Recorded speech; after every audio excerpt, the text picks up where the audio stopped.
Today on CityCast Boise, feels like there's been a month of news this week, but it's finally Friday. Boise State Public Radio's Jimmy Dawson is here to help us zoom out on the legislative session, which just wrapped. We're talking outsized influence of far-right groups, how we made national news again, and why the Antiques Roadshow in Boise is just perfect.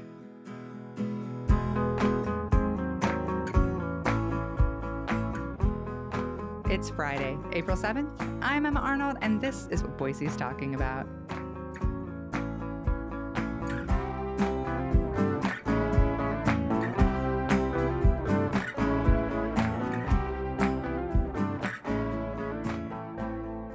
Hi, Jimmy. Hi, Frankie. Hey, Emma. Hey, what's up? It's Friday. It's Friday. And what a week it has been. Indeed. Just a little one. Just a little week. Just all the news in the whole world in 1 week. Let's zoom out a little here. The legislature's, fingers crossed, just about to wrap up here. And why don't we kind of just talk a little more in general? And Jimmy, we'll start with you. What's something kind of different you've noticed this year that maybe wasn't on your radar as a possibility? Yeah. So we obviously had this huge turnover that we've talked about, on this show, and we've been talking about for a long time, where almost half of the entire legislature was either made up of brand new people or people who switched from the House to the Senate. And something that was kind of interesting was usually, I don't know whether it's sort of the whole seniors picking on the freshmen situation, where the more longer term lawmakers will be like, sit down and shut up, kid. Don't say anything, don't debate, don't bring any bills. That's typically how it's kind of been, whether it's overt or not. But this year, you had all of the new people just bringing tons and tons and tons of bills, some of which did pass. A lot of them didn't. And a lot of them had to be rewritten several times just because of either drafting errors or compromises that needed to be made. On one hand, I wasn't expecting that. On the other hand, it's I get it. You're only in there for 2 years. Why would you wait out your first entire year to not do anything? Because the possibility is you might not be there. Yeah, it feels like that. I think that's a really apt observation. And you following the legislature so closely, of course, you would notice that. I guess I noticed it too without paying as close of attention. I think about Senator Scott Herndon, how often we heard of him bringing forward, very controversial culture war type bills, things that he thinks his constituents sent him to do. Yeah. And, we saw the Senate move so much further to the right after last year's election. And it seemed to manifest in a couple of different ways, one being that you used to be able to kind of count on the Senate to be like, well, those are interesting ideas, House. But what were the other ways that manifested this year? I like the way you put that instead of just, we're gonna slam that in our desk drawer and never talk about it again. Yeah, that was certainly one of the ways for sure. We obviously saw both the trans healthcare bill for minors, actually get a hearing this year and subsequently pass and is now, signed into law. You saw education savings accounts, or, opponents call them vouchers, that originated in the Senate. The Senate Education Committee was stacked with those new, more conservative Republicans who actually got it on the floor, but it got defeated on the floor itself. So you did see it there. They had some wins for sure, I would say, and they're slowly chipping away at what was once kind of the gatekeeping chamber. Can we talk about Dorothy Moon? She was a former House member herself and now is the new chairwoman of the Republican Party. And I'm wondering how has the party's influence been felt this year? Yeah, I would say very heavily. So she came in last summer, took out Tom Luna, who, depending on how long you've been in Idaho, you may remember him from his days as, superintendent of public instruction, and his controversial Luna laws that got overturned. But, he was viewed as, certainly a conservative Republican, but Dorothy Moon, her husband is a National John Birch Society board member. She is very, very far right wing conservative and has really organized, I think, a lot of a more rightward tilt, even more so within the party. The thing with that is you have these very low key offices that are elected precinct committeemen, party officials, all of these people that are part of this insular group that you don't really gather much attention, but they're the ones who are influencing all of this. And so they're flexing their power by forcing or at least trying to force the party's platform, which is much more conservative than like the National Republican Party platform, for example, trying to force lawmakers into abiding by that 100% unless they declared like, I don't agree with this or whatever before they got elected. Some people might call them hall monitors at the legislature. You have a House and Senate liaison where they're basically reminding legislators, hey, you're a Republican. This is what the platform says. And if you don't vote for it, you might get written up. And we've seen that with, for example, the library bill and a few others where some legislators have gotten censured or had votes of no confidence taken against them just in the past few weeks. Yeah, the actual party has had maybe more influence than normal. What other groups, when you think about the Idaho Freedom Foundation, what other kind of groups or organizations have had kind of outsized influence, would you say, overall this session? Yeah, I mean, of course, the Freedom Foundation, which is, the far-right group that painted themselves as libertarians, but have kind of morphed into more of like a, just generic far-right Christian-dominated viewpoint. Where they score bills, and if you don't vote the way they want you to, then they'll rank you accordingly. Then, of course, you have the Idaho Family Policy Center, which has been, a thing for a couple years now. Blaine Kanzati, their president, has been writing bills mostly around abortion in the early days, but he was behind the library bill, the trans healthcare bill, and maybe a couple others that didn't quite make it across the finish line, but certainly has had a lot of outsized influence in the arena. Yeah, I want to talk about Blaine Kanzati, actually. Speaking of, the Idaho Capital Sun had this piece recently about the thousands of calls and emails that Governor Little received about HB 71, the anti-gender affirming care for minors bill.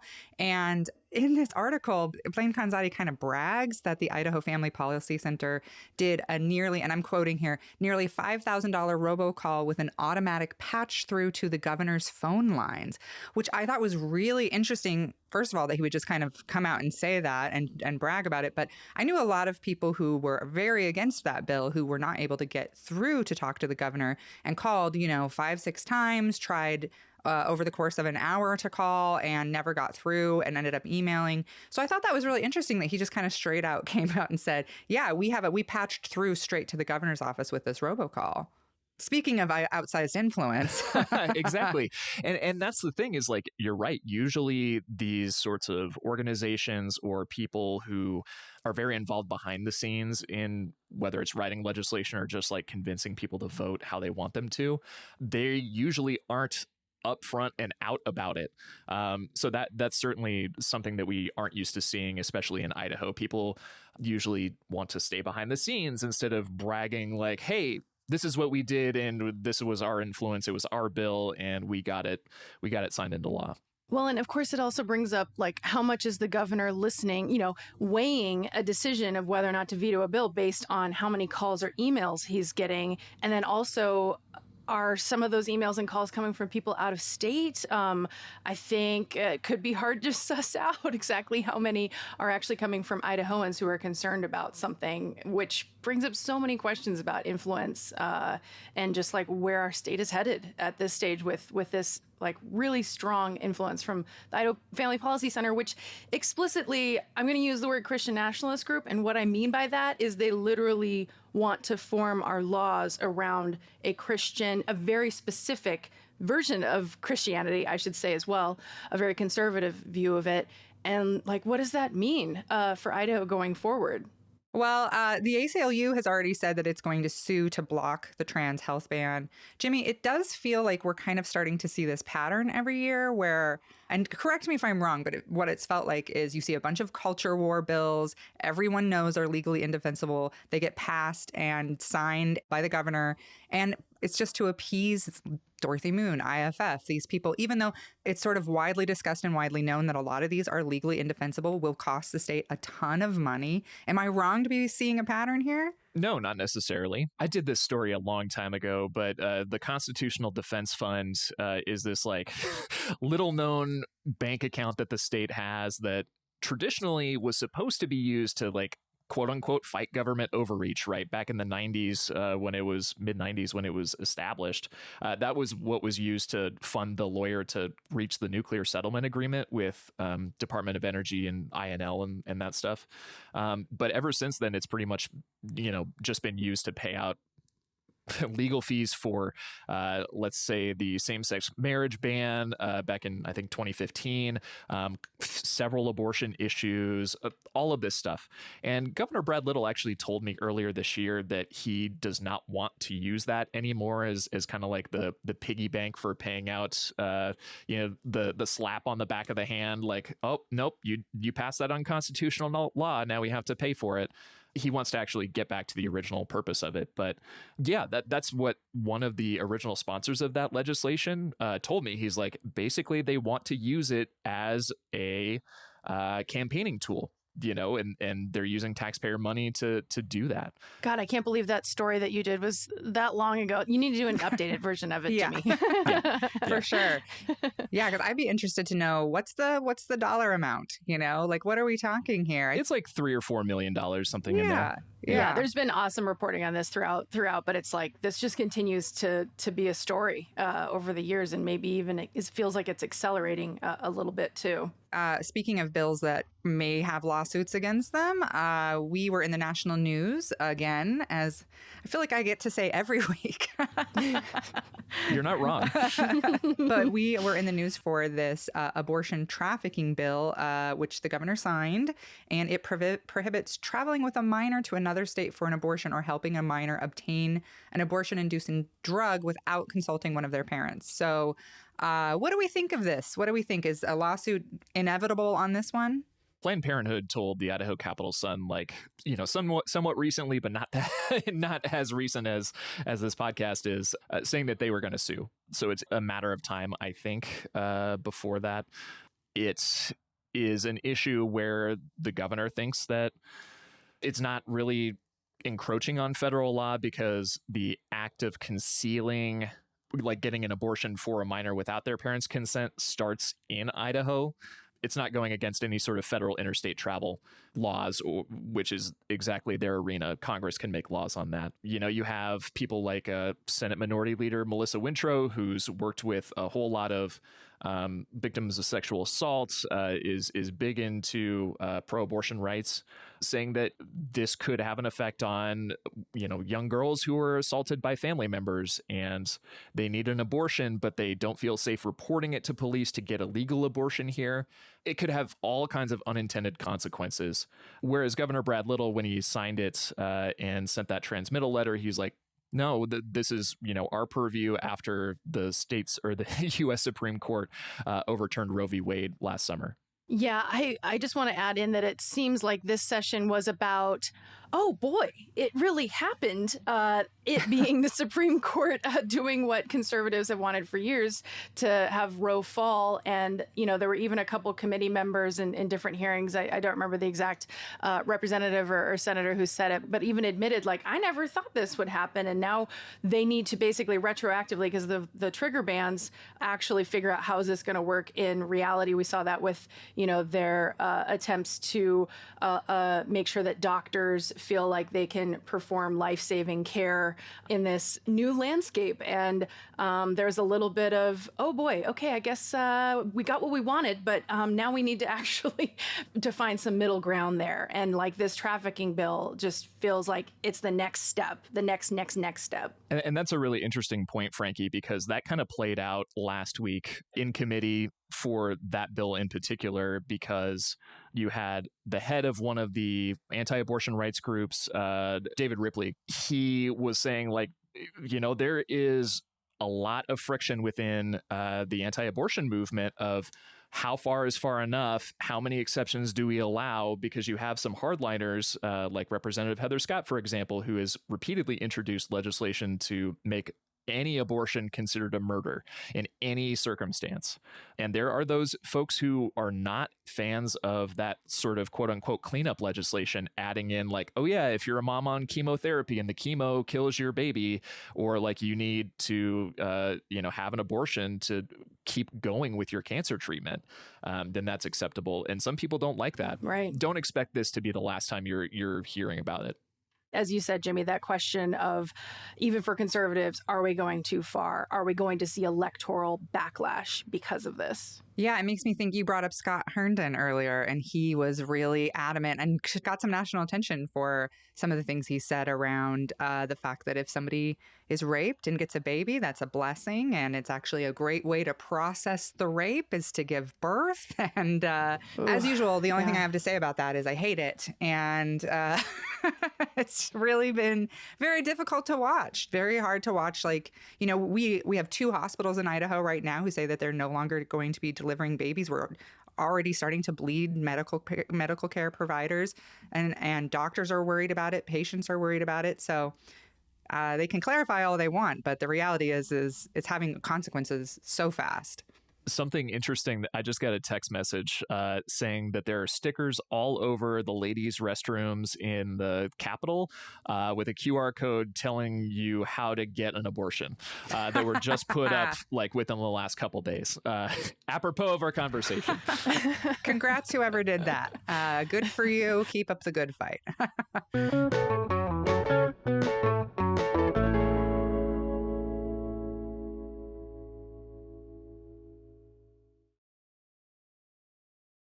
Frankie, I feel like a theme we've seen sort of ongoing this last year or last couple years is like Boise versus the rest of the state.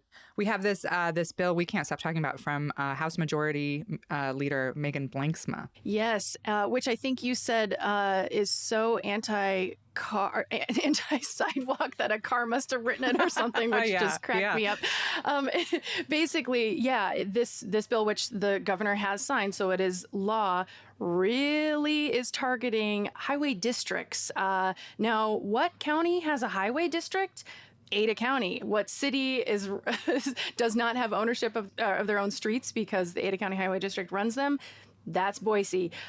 So the question of how will this affect ACHD's ability to add more bike lanes or to do upgrades to sidewalks or add sidewalks in so many places in Boise still don't have sidewalks, And so the question of like being a walkable city, being a bikeable city, that's a huge initiative of Mayor McLean, of the city of Boise around climate change initiatives. And so I think, this is just one of many, many, many examples of the state exerting its influence over Boise. We've seen it years in the past. We definitely saw it a lot this session as well.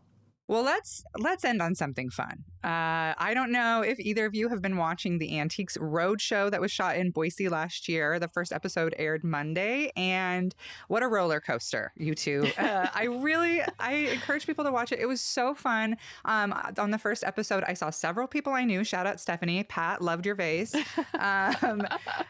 Nobody like in the big money, things, but there was a moment in there. I'm not going to spoil anything else for anybody because really there's some stuff that you're like, what? This person has had this whole time. This is wild. There's some really interesting items, but there's the most Boise thing that happens where a woman brings this item given to her by her grandfather, and while she's talking, she says, "Oh, my grandfather was Dutch. He helped."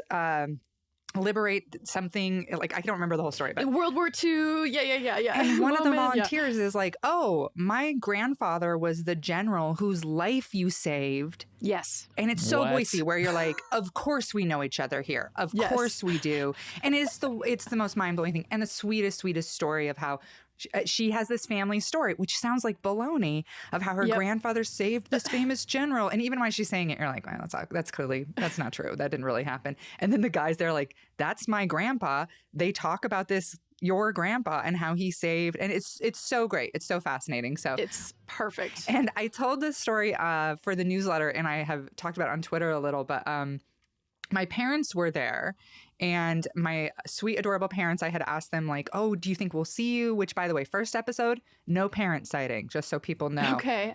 Did not see them. 2 more to go. 2 more to go. I was eagle eyes. I was watching the background of everything. But my mom was like, well, I think we could be in one of the later shots because the whole time they were standing in line and they had brought this what my mom describes as a very gay painting, which you can see on my Twitter or Instagram. The erotica, yeah. It's not as erotic as I thought it would be. Yeah, and it's not even that super gay. It's more like erotic, I don't know, fantasy art. Yeah. But by this artist, Fred Sparnell, who was known in the 50s for doing a lot of gay erotic art. And my mom, she got this painting at a yard sale. She adores it. And she was sure it was going to be worth so much money. So she brought it down. But they had this covering over it that kept slipping off, and they realized that they were in the back of what is clearly a big money, like somebody is getting their stuff appraised for quite a bit of money, and they're in the back with this gigantic gay painting, the cover sliding off over and over. So money shot. They scooted out of there. I want to see that shirtless centaur. The shirtless, sexy centaur. So she's like, oh, I hope we didn't ruin the shot. Like, she's not because of the painting, but more because she and my dad were arguing over whose fault it was that the covering's coming off, because they've been married for 100 years and that's what you do. Oh my God. So yeah, super, super funny. So keep your eye out for my parents and their gay painting if you're watching Antique Roadshow, but also just watch it honestly. And there's lots of beautiful history stuff that the Roadshow does about, the old penitentiary and about the botanical gardens, about Idaho history in general. Just really, really fun stuff. So if you're feeling overwhelmed by the legislature and all these terrible new laws coming into effect, watch some Roadshow, chill out, look for my parents' gay painting, and just try to remember that this is and also just as they're interviewing people, you're like, it's been very tough this last session because it feels like all you see is like a lot of hate and a lot of anger and a lot of people who are, pushing these culture war things. And then you're watching the Roadshow and you're like, what a bunch of sweetie pies. Honestly, you forget that the Treasure Valley is filled with just a ton of sweetie pie people. So watch the Roadshow is my advice. Shout out to Idaho Public Television. Shout out to public media. Thank you for Antiques Roadshow. The Antiques Roadshow is a very special part of my childhood. I watched it all the time. I wanted to be an art appraiser. So why aren't you? I know. For real. My first major was art history, and then I switched to English. Wah, wah. But you could be on Roadshow right now. Hey, it might be my second career, or like maybe I can fuse journalism and Antiques Roadshow. That's my dream. But honestly, side hustle. Seriously, I watched the first half of the first episode, Emma, online, and you are so right. Speaking of ACHD, we were just talking about that. Totally saw ACHD President Jim Hansen in the background of one of the shots. Yep. So it's so sweet. And it's like, I completely recognize people I've seen at like the grocery store on the show bringing their crap from the garage that's actually worth $10,000 or whatever. One of my favorites, I will do one spoiler, which is a shooting target by a guy with the last name Dickman. So sit with that. That's worth like $22K. Amazing. That was a wild one. So good. Is he also from Dick Shooter, Idaho? Which is, for people who don't know, is an actual place. Wow. Dickman from Dick Shooter, Idaho. That shooting gallery thing was so interesting, and how most of them had been melted down during World War II, so they're super, super rare. Yeah, that was a really, really good one. Yes. Well, thank you two. This was a lot of fun and very clarifying on some pretty heavy bills that people are trying to sort through right now. So, Jimmy, appreciate you being with us. And Frankie, thank you as always for joining me. Thanks for the decompression therapy. Yeah, Jimmy, I hope you get some rest this weekend for sure after this long session. Thanks, Emma.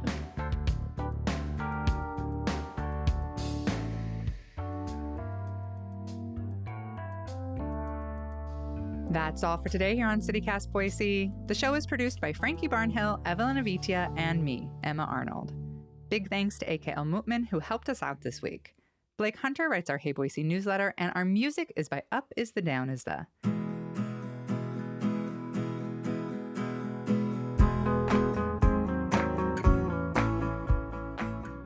If you enjoyed our show today, leave us a review. It helps other people find us. We'll be back Monday with more stories from around the city. Bye.